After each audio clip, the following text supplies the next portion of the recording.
이슈를 알면 집이 보인다. 울트라 빠숑 부동산 하디슈. 하디슈.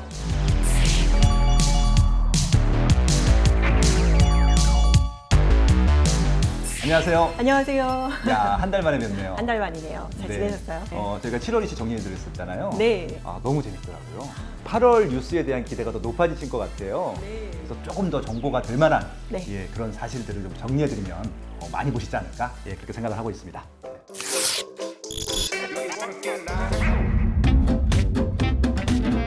첫 번째 이슈 뭘까요? 첫 번째 이슈는 네. 재건축 의무거주 1년 만에 백지화됐다.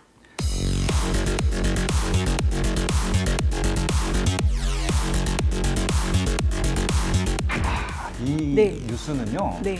화가 너무 많이 났어요. 네. 빠쇼님 화 나시는 모습이 상상이 되더라고요. 예, 네. 그러니까 2020년도 6월 17일 날짜로 이제 발효가 됐던 거였었는데 거의 모든 전문가들 저를 비롯해서 네. 다 반대를 빠쇼님 했거든요. 엄청 강조하셨어요. 예, 제가 네. 막 울부짖었었던 것 같아요. 이렇게 되면은 거기 살고 있는 세입자들이 제일 피해를 볼 곳이다. 이렇게 맞아요. 예측을 했던 이슈였었잖아요. 네. 그러니까 이제 그렇죠? 이번 정부에서 가장 중요하게 생각하는 것 중에 하나가 세입자들의 거주 안정성이었었거든요. 근데 서울 도심에 오늘 집값이 높다 보니까 경제적으로 좀 부족하신 분들이 서울 한가운데 살기가 어려웠었어요. 네. 그나마 숨통을 틔워줬던 주거 형태가 재건축 대상 아파트들이었었거든요. 그렇죠. 좀 입지 대비해서 좀 저렴한 전세가로 편안하게 거주하실 수 있는 곳이 재건축 대상이었잖아요. 음마 아파트를 포함해서 압구정 네. 현대 아파트 이렇게 좀 네. 40년 차가 넘어간 아파트들은 여러 가지 불편함이 있었기 때문에 네. 저가의 전세로 공급을 했던 거잖아요. 네. 정말 싼 매물 같은 경우는요. 네. 3억짜리도 있었거든요. 와우. 실거주 의무 요건을 네. 강화한다는 얘기가 나온 순간부터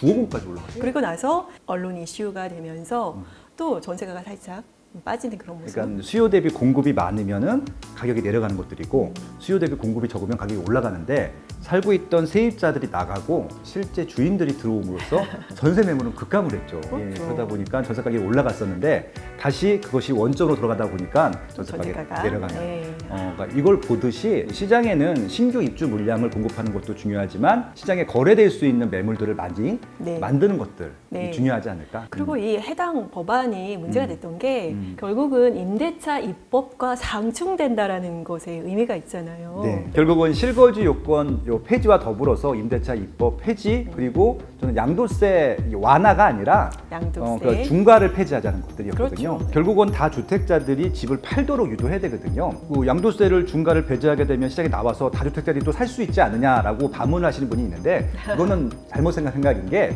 취득세랑 보유세가 높기 때문에 더 살 네. 수는 없어요. 보유세나 취득세를 올렸기 때문에 양도세는 낮춰져서 무주택자들이나 1주택자들이 갈아타기 쉽게 하는 네. 법안들이 자연스럽게 진행이 되면 좋겠다. 그렇게 제안을 했었던 거죠. 이렇게 꼬인 실타래를 네. 좀 어디서부터 풀어야 할지 막막한데 다음 달에는 조금 더 뭐 이렇게 좀 희망적인 소식을 가지고 올 수 있으면 좋겠습니다.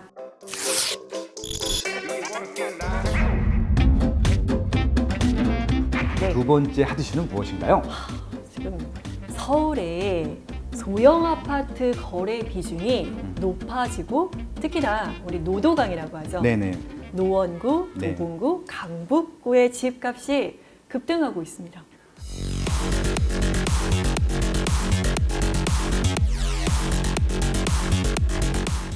일단은 서울이 일단 들어갔네요. 네. 예, 그리고 소형이 들어갔고. 네, 노도강이죠 대표적인 것이. 네네. 7월부터 시행한 네. 이 정책이 아무래도 노도강의 집값을 조금 더 자극하지 않았나.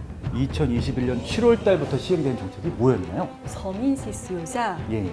주택담보대출을 좀 완화해줬죠. 주택담보대출 우대 혜택 대상 조건 가운데서 소득 기준과 주택가격 기준이 모두 완화됐습니다. 부부 합산 소득 기준이 8천만 원에서 9천만 원으로 그리고 생애 최초 구입자는 종전의 9천만 원에서 1억 원 이하일 경우로 기준이 완화됐죠. 그러니까 연봉이 1억 정도 돼도 대출 받을 수 네, 있다. 부부 그런 합산 거죠. 기준 1억이 되어도 네. 주택 가격 기준도 투기가액지구는 종전에 6억 원 이하 주택만 가능했는데 9억 원 이하일 경우에도 네. 예, 가능하게 됐습니다. 아까 말씀하신 중저가 지역이 올라간 이유 중에 가장 결정적인 역할을 하는 네, 주택 가격 그거네요. 기준이 상향된 거예요. 네. 6억대 그리고 9억대 사이에 있는 이 아파트들이 갑자기 이렇게 굉장히 집값이 급등을 했죠.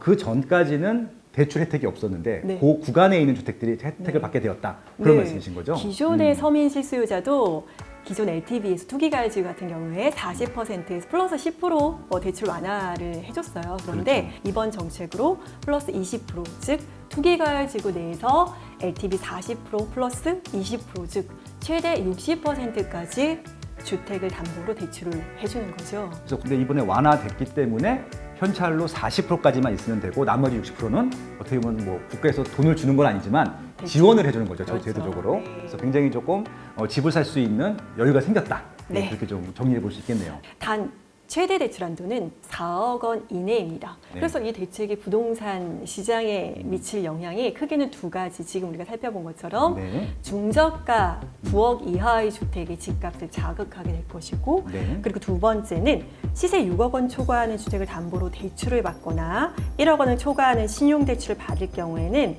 DSR 적용을 받게 되잖아요. DSR 같은 경우에는 채무자, 즉 대출을 받는 사람의 소득, 네. 그 대출을 상환할 수 있는 능력을 같이 보겠다는 거잖아요. 그러니까 제일 이해가 안 갔던 게 뭐냐면요. 네. 이번 대책이 서민들이 내 집 마련을 하기 편하라고 만든 제도였었고 네. 대출 법을 늘린 거잖아요. 그러니까 그 전에 문제가 뭐였었냐면은 대출을 LTV에서 40%밖에 안 해주기 때문에 네. 결국 네. 현찰 부자들은 집 사는데 부족함이 없었어요.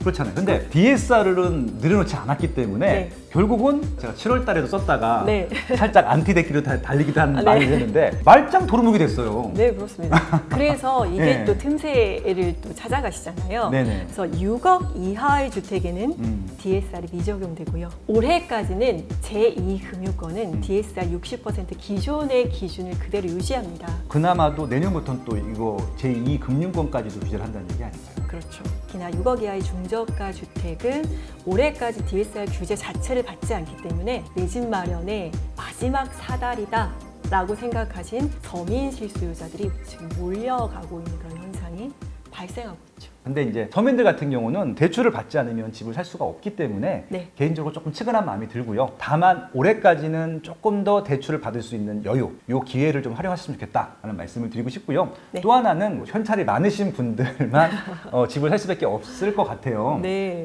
그러다 보면 또 그분들이 원하는 쪽에 주택 가격이 올라갈 수도 그렇죠. 있거든요. 풍선효과 네. 때문에. 올해랑 내년은 또 시장이 조금 달라질 것이기 때문에 조금씩 달라지는 현황들은 이렇게 뉴스 브리핑을 통해서 네. 디테일하게 체크해 드릴 테니까요. 네. 자이TV 많이 구독해 주시면 좋을 것 같고요. 아울러서 다시 한번 당부드립니다. 내 집 마련은요. 기회가 왔을 때 하는 것이지 기다리면 안 됩니다.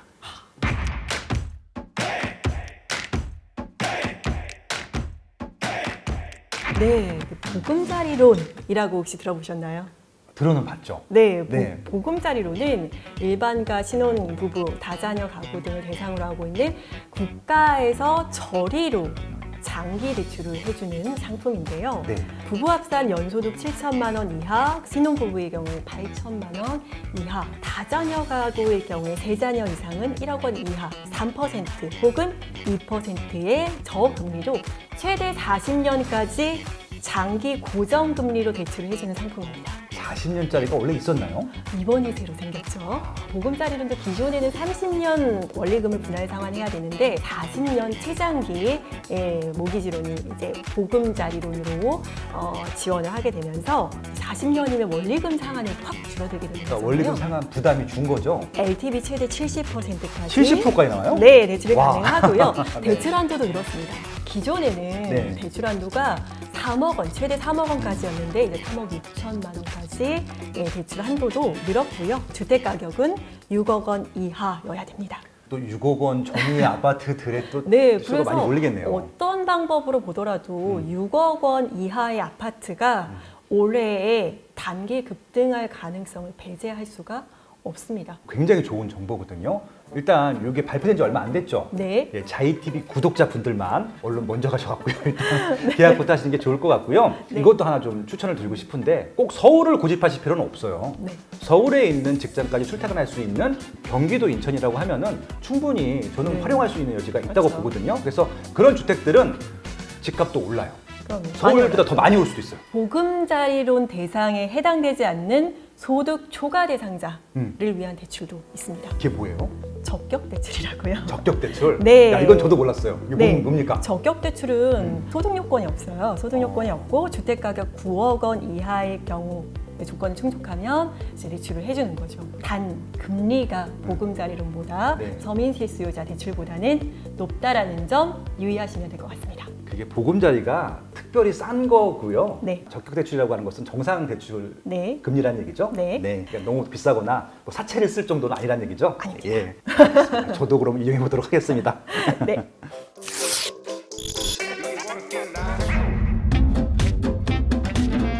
울트라 빠시용 세 번째 핫 이슈는 뭔가요? 7월에 수도권의 가장 뜨거웠던 지역에 대해서 한번 이야기를 해보려고 합니다.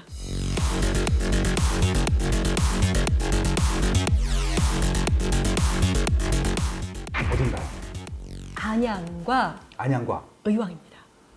아, 딱 감이 저는 왔네요. 네, 예. 역시. 국토교통부에서 그냥 딱 발표를 해버렸죠. 네. 어떤 호재였죠? 지난달에 GTX-C의 민자 사업 무선 협상 대상자가 선정이 됐습니다. 인덕원역을 추가 신설을 제안한 것으로 알려지면서 추가 역사 신설에 대한 기대감으로 네.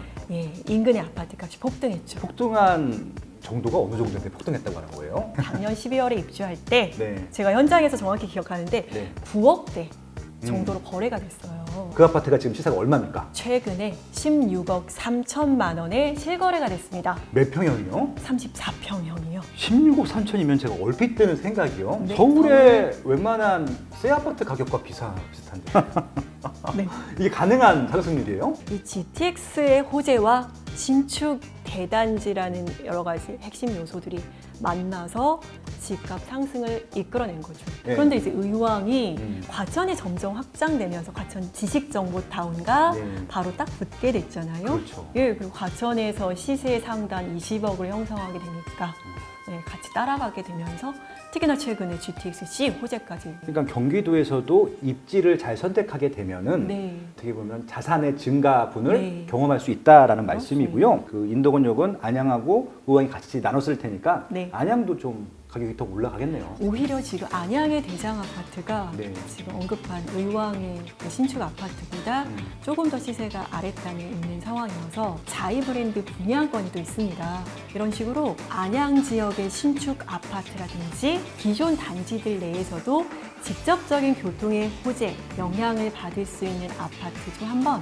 살펴보시면 어떨까 싶습니다. 최근에 이런 이슈들 터지면서 의왕이 서울에 좀 가까워졌다는 느낌이 들고요. 심리적으로 가까워졌죠. 네. 결국은 교통 호재랑 새 아파트 호재가 맞물려야 시세가 많이 올라갈 수 있는데 솔직히 안양은 지금 평촌 신도시가 낡았잖아요. 네. 결국은 새 아파트를 들어갈 입지가 없는데 의왕은 상대적으로 새 아파트로 바뀔 수 있는 입지가 많다 보니까 네. 한동안은 주목을 또 받을 수밖에 없겠는데요. 제가 경수 산업도를 되게 좋아해요. 자주 네. 다니기도 하고 네. 그래서 이제 금천구에서 네. 쭉 내려오잖아요. 네, 이렇게 그렇죠. 해서 지나가다 보면 의왕 딱 지나가게 되는데 네. 저는 거기 제일 좋아하는 단지가 뭐냐면은 포일자이였어요. 아, 포일자. 그 단지가 네. 최근에 바뀐 거 아세요?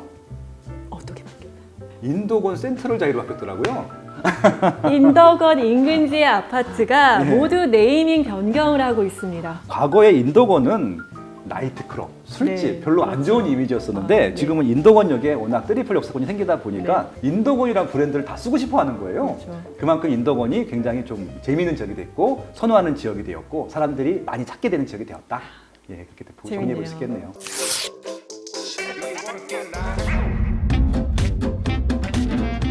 네 번째 부동산 핫 이슈 살펴볼까요? 아무래도 이 이슈를 빼놓고는 네. 지난 3개월간의 얘기를 빼놓을 수가 없을 것 같습니다. 뭐죠?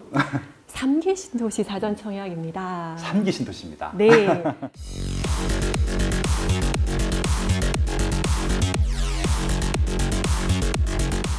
삼기 신도시 사전 청약은 저희가 지난달 자입 네. 울트라파시용 부동산 핫 이슈에서 짚어봐 드렸는데요. 네. 오늘은 조금 다른 시각으로 3기 신도시 사전 청약에서의 좀 주의점을 짚어드리고 청약대기 수요자들은 어떤 움직임을 좀 보일 수 있을지 해안을 들어보는 시간을 갖도록 해보겠습니다. 저희가 7월 달에 어떻게 코멘트를 드렸냐면요. 네. 믿져야 본전이다. 일단 청약을 넣어보자. 그랬거든요. 네. 근데 거기도 조금 더 들어가는 거죠. 정부는 3기 신도시를 포함한 이 수도권 공공택지에서 공급될 예정일 공공분양주택 35만여 가구 중에서 네. 네, 6만 2천 가구를 네. 사전 청약 방식으로 공급하는데 올해는 이 중에서 한 절반 정도인 3만 세 정도. 3만 2천 가구 정도에 대한 사전 청약 접수를 7월부터 시작해서 4차례에 걸쳐서 진행할 계획입니다. 차수별로 1회, 각 1회 네, 가능하며 동일 세대에서는 중복이나 다른 단지의 교차 청약은 불가합니다. 다만 해당 차수에서 그러니까 당첨이 되지 않았다면 다음 차수에도 2차, 3차, 4차 이렇게 신청이 가능하신 거죠. 그러니까 네. 이제 2021년도에는 4번의 청약 기회가 있으니까 떨어졌을 경우에는 4번 다 넣어도 된다. 네, 그런 그렇죠. 말씀이신 거죠? 그리고 네. 특별 공급의 경우에는 일반적인 청약과 마찬가지로 특별 공급과 일반 공급 중복으로 지원 가능하십니다. 7월 때에도 말씀을 드렸지만 특별 공급이 좀 많죠? 특별 공급이 100% 중에서 85%로 굉장히 많습니다. 자, 특별 공급 같은 경우는 신혼부부가 30%로 물량이 가장 많고요. 그렇죠. 그다음에 네. 생애 최초 25%, 다자녀 가구 10%, 기관 추천 15%, 그리고 노부모 부양 5%, 나머지 15%가 일반에 공급됩니다. 7월에 접수할 그 사전 청약 단지들을 한번 알아볼까요? 인천 계양지구, 남양주 진접 2지구, 성남 복정 1지구, 그리고 의왕의 청계 2지구 이러신 데서 내에서도 이제 물량이 나오는데요. 신혼희망타운으로 418가구가 나옵니다. 거의 대부분 신혼희망타운 물량이 위주로 구성이 되어 있어요. 그러니까 이제 저희가 몇 번 말씀을 드렸는데 네. 일반 공공 분양하고 네. 신혼 희망 타운은 달라요. 일반 공공 분양 같은 경우에는 입주하면서부터 내가 등기 칠 수 있는 내 아파트가 되는 거고, 온전히 내 거죠. 신혼희망타운 같은 경우에는 일정 부분의 국가에서 제공하는 대출을 받아야 되는데 받기 싫어도 받으셔야 됩니다. 받아야 되는데 네. 이게 그 비율에 따라서 내가 매도했을 경우에 수익을 일정 부분 나눠가는 그런 구조가 되는 거죠. 그러니까 시세가 올라갈 가능성이 높기 때문에 네. 아무것도 선택하지 않는 것들보다는 시세가 올라가서 정부랑 쉐어하는 거잖아요. 네. 저는 그것도 굉장히 좋다고 생각을 하고 있거든요. 경쟁률이 조금 낮을 거예요. 근데 그럼에도 네, 불구하고 그렇죠. 그걸 노리시라는 얘기예요. 내 집 네. 마련의 가능성을 높이는 데에 우선순위를 두시면 좀 어떨까 싶습니다.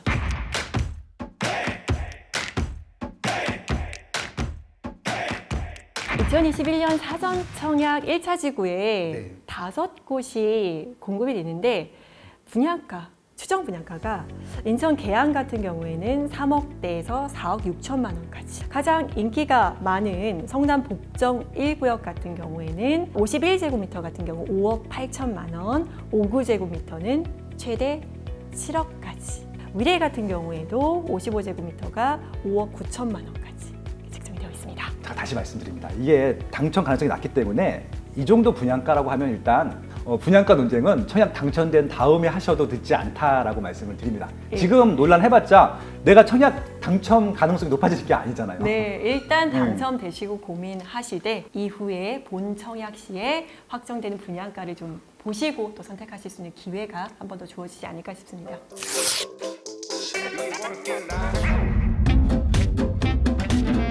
다섯 번째 이슈 어떤 얘기를 주시겠습니까? 하반기에 주목해야 할 무순위 청약 예정 단지를 가지고 왔습니다.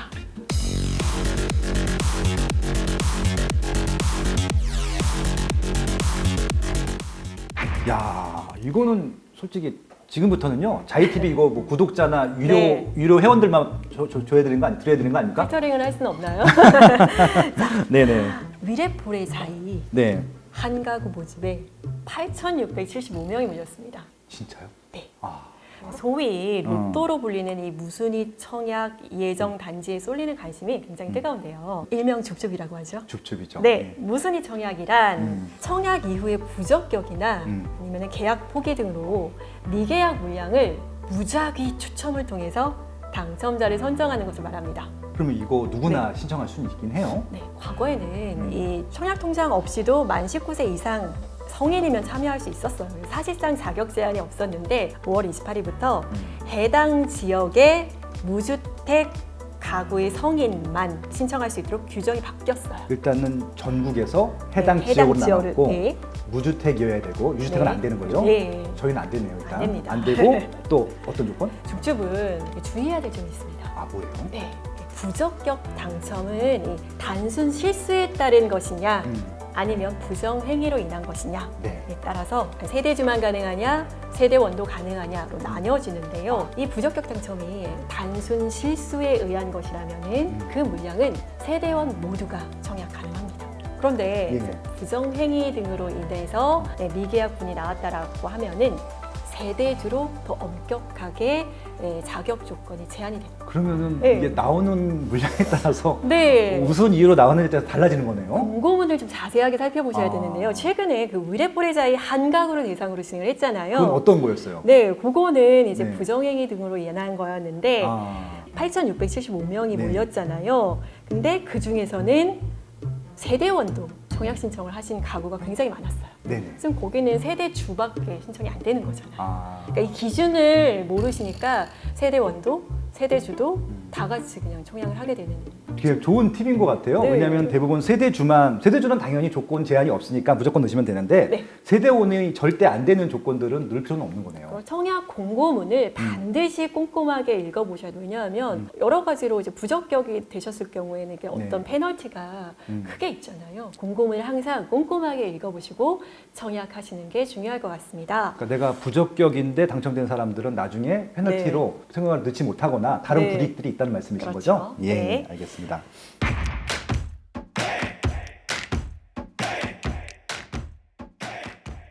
첫 번째 단지는 과천자이고요. 올해 11월에 입주합니다. 11월. 그러면 이거는 당첨이 되게 되면 바로 입주하는 거야? 네. 아. 우선입 입주 자체가 네. 입주 기간 자체가 좀 여유가 좀 부족하고 네. 계약금 자체가 한 20% 정도로 책정이 되어 있어서 네네. 그리고 중도금 대출도 좀 어렵거든요. 9억 원이 넘어가면 안 나오죠. 네. 여기는 투기 과열지구니까. 그래서 분양가가 네. 10억에서 11억이었습니다. 몇 평형인데요? 34평. 10억에서 11억이면은 아까 의왕 네. 예, 거기 16억인데 네. 말이 돼요 이게? 반값이죠. 네. 야, 이거 완전 로또네요 진짜. 네, 과천 자이 첫 번째. 네. 두 번째, 음. 과천인데요. 또 과천에 또 있어요? 작년 11월 과천과 안양과 의왕을 들썩들썩하게 만들었던 지정타? 과천 지정타의 네. 첫 번째 분양의 주인공 아, 과천 네. 제이디자이 죽축이 나온다고요? 축출이 나옵니다. 야, 예, 과천 제이디자이도 네. 올해 12월에 입주합니다. 그렇죠. 이것도 이제. 근데 그렇죠. 제이디자이는 분양가가 사고 오고 이런 식으로 구성이 되어 있는데 4억대 분양가. 제가 잘못 들은 거 아니에요? 4억 초반대 분양가였습니다. 자, 예. 세 번째. 네, 신동탄 포레자이라고요. 네. 수원의 망포와 네 맞습니다. 예, 그리고 용인의 서천지구 사이 네, 그리고 수원의 영통생활권을 이용할 수 있는 굉장히 알짜 입지에 들어와 있거든요. 여기 입지가 많은 분들이 영통 아니잖아, 광교 아니잖아 무시하시는 분이 있는데 네. 붙어 있어요. 네, 영통생활권입니다. 망포생활권입니다. 영통이 왜 좋냐면요, 학군이 기가 막히게 좋아요. 수원 내에서 굉장히 학원가도 좋죠. 있고 네. 전철도 있고 그리고 조금 올라가면 바로 또 광교 있잖아요. 네, 우리 또 광교 호수공원에다가 백화점에다가 갤러리 백화점 뭐 이런 거 그렇죠. 그대로 다 쓸 수 있어요. 네. 네 맞습니다. 네. 자, 그리고 네 번째로 광주역 자연행자이 요즘 뜨고 있는 적 중에 하나인데. 경기 광주가요. 예. 기존에는 경기 광주역 경강선 네. 판교역 접근성이 굉장히 좋잖아요. 그렇죠. 근데 옆동에 있는 모 단지가 독보적인 대장 단지였어요. 예, 네. 그러면서 네. 광주역 역세권 개발의 일종으로 들어온 광주역 자연행자이가 네네.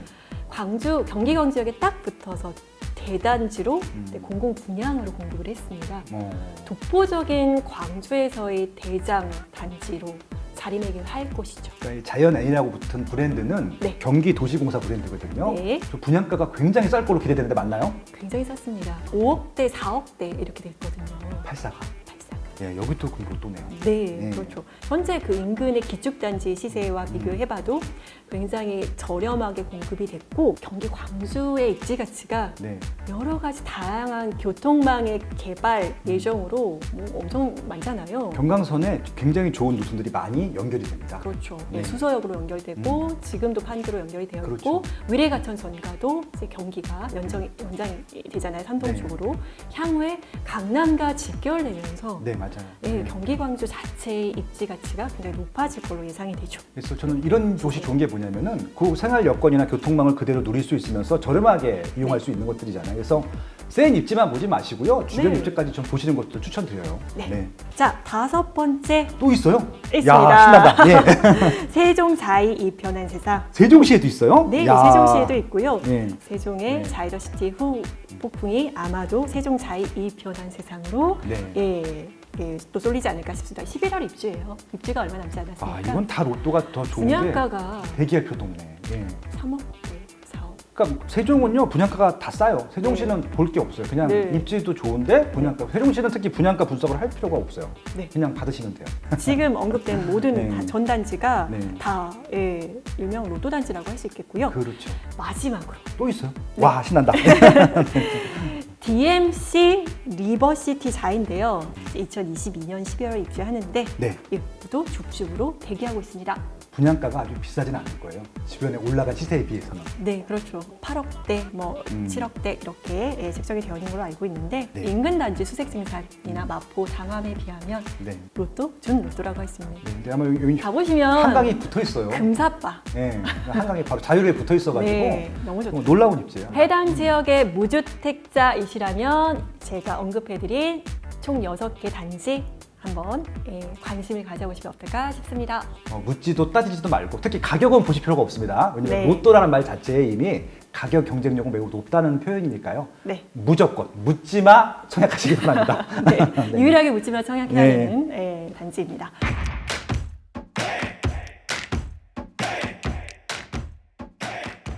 계양 1구요. 힐스테이트 자이 계양. 최근에 3기 신도시 사전청약 때문에 계양 인기가 폭발을 했습니다. 여기 아마 네. 3기 신도시보다도 이런 재건축 재개발이 훨씬 더 인기 많을 거예요. 입지가 훨씬 좋죠. 예. 네, 여기는 인천 1호선 작전역 초초초 역세권. 작전역에서 인천 1호선을 이용해서 세정거장 가게 되면 GTX를 이용할 수가 있겠죠. 네. 그리고 윗단으로 올라가면 공항 쪽도 공항 쪽도 이용할 수 있고. 대단지, 그리고 자이 브랜드를 다한 초역세권 아파트잖아요. 힐스테이트 자이 계양 꼭 관심 가져보시면 좋을 것 같습니다. 그 다음으로 주목해야 할 단지는 홍성 자이입니다. 제가 최근에 네. 홍성을 좀 많이 갔다 왔어요. 네. 저는 이제 지금 지방을 활성화시키기 위해서는 일자리들이 생기는 지역들, 추가되는 지역들을 관심 있게 보는데 홍성은 두 가지 호재가 붙었어요. 하나는 행정타운이고요. 아, 그렇죠. 충남 도청이 있는 네. 지역이기도 하고 또 하나는 최근에 그 혁신도시로 지정이 됐어요. 네. 그러니까 이제 일자리가 이제 증가할 수밖에 많아지는 없는 그런 지역이죠. 근데 네. 거기에 자기가 또 분양을 한다고요? 네. 아니 이게 왜냐면은 이게 비규제 지역은요. 네. 소위 말해서 투자자들이 청약을 할 수 있는 지역이고 네. 유주택자들도 청약을 할 수 있는 지역이고 그렇죠. 네. 세대주가 아니어도 청약을 넣을 수 있는 있습니다. 지역이고 네. 돈이 없어도 네. 청약이 가능해요. 대출이 풀로 다 나오잖아요. 지금. 자금 여력이 안 되시는 맞아요. 분들은 네. 전세를 줄 수 없기 때문에 그 많은 현금을 준비하시고 청약에 도전하셔야 되는데 네. 실거주 의무가 없습니다. 그냥. 아마 이제 여기가 예산하고 홍성 아마 이제 거의 같은 생활권일 텐데 네. 거기에 기존 구축이라든지 비아파트 사셨던 분들한테는 아마 로망 아파트가 되지 않을까 그렇죠. 그런 생각이 들기도 하네요. 네 번째 네. 장유 장유. 자이더 파크인데요. 경남 김해에 있죠. 경남 김해도 역시 비규제 지역이라는 거 말씀드리고요. 네. 8월에 분양 예정입니다. 네네. 자, 그리고 음. 동해자이 9월에 청약 가능한데요. 여기는 끝쪽이 아니라 이제 하나의 그 동해안 해안선 벨트의 중심지라고 보시면 될 것 같아요. 네. 그래서 강릉하고 동해 이게 아마 중심지가 되지 않을까 싶어요. 그리고 강릉 자이 파인베뉴라고요. 분양을 하는 아파트가 있는데 우리 네. 자이에서 네네. 평균 강등률이 13.2대 1이었어요. 그 정도로 강원도에서도 신축 1군 브랜드에 대한 수요가 네. 엄청나다는 9월에 분양하는 이 동해자이 놓치지 않으셨으면 좋겠습니다. 네. 마지막으로 이천 자이더 파크가 수도권에도 있습니다. 있네요. 네. 야, 예. 일자리가 풍부하고 네네. 이천이라는 네임밸류를 달고 있기 때문에 그렇죠. 또 더군다나 자, 실수요자 또 유입이 될 수 있지만 투자자들이 선호하는 또 비규제 아파트라는 것도 매력이 있을 수 있겠습니다. 그러니까 이제 여주, 이천이 그동안 수도권에서는 소외가 됐던 지역 중에 그렇죠. 하나인데 네.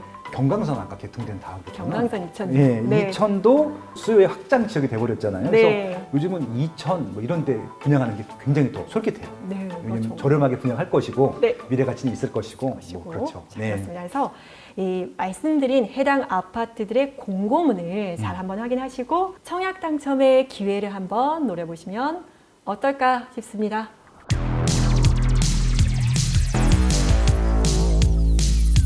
7월 달에 비해서 8월 달 뉴스 아마 이 브리핑을 더 좋아하실 것 같고, 왜냐면 네. 훨씬 더 좋은 팁들 드렸고 좋은 정보 드렸고 심지어는 단지도 많이 추천해 드렸거든요. 네. 또 8월 달에는 아무튼 휴가철이기 때문에 네. 알차고 좋은 정보겠지만 좀 어떻게 보면 좀 편안한 정보들 전달해 드릴 수 있도록 준비하도록 하겠습니다. 네. 이슈를 알면 집이 보인다. 울트라 빠숑 부동산 하디쇼!